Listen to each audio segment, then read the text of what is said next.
What's going on, everyone? Today we're talking about cheap mods for the C6 Corvette, specifically clutch assist springs. A lot of people who drive C6s feel the clutch spring is a little too aggressive, especially right when you reach the engagement point.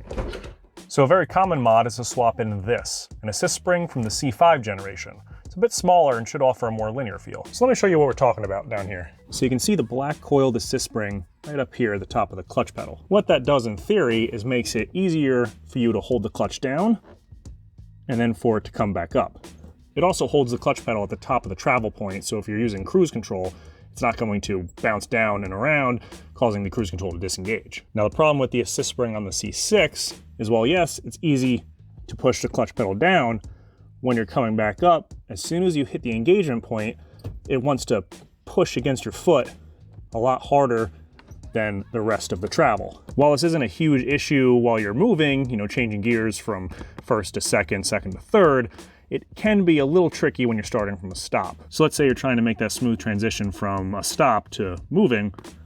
You have the clutch pedal down, slowly start to raise it up, and before you can apply any throttle, the clutch pops up, causing the car to jerk or stall or something else that you weren't trying to do. So in theory, because the C5 spring is a bit smaller, it should offer a less aggressive feel and not pop up as soon as you reach that engagement point. The clutch spring seems to be about 50-50 in terms of people noticing it and not liking it and people not noticing it at all. I personally noticed it after my first or second drive, and after reading a lot on some of the Corvette forums, it seems like a lot of other people had the same issue, with the C5 spring being the main correction to it. Some people do remove the spring entirely.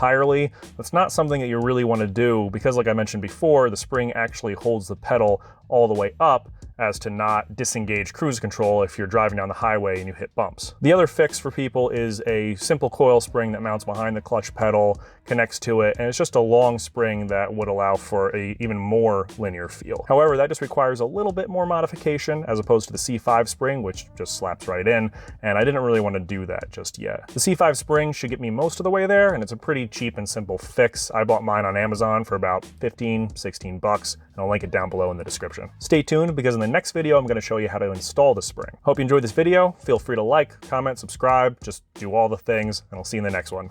Take care, everyone.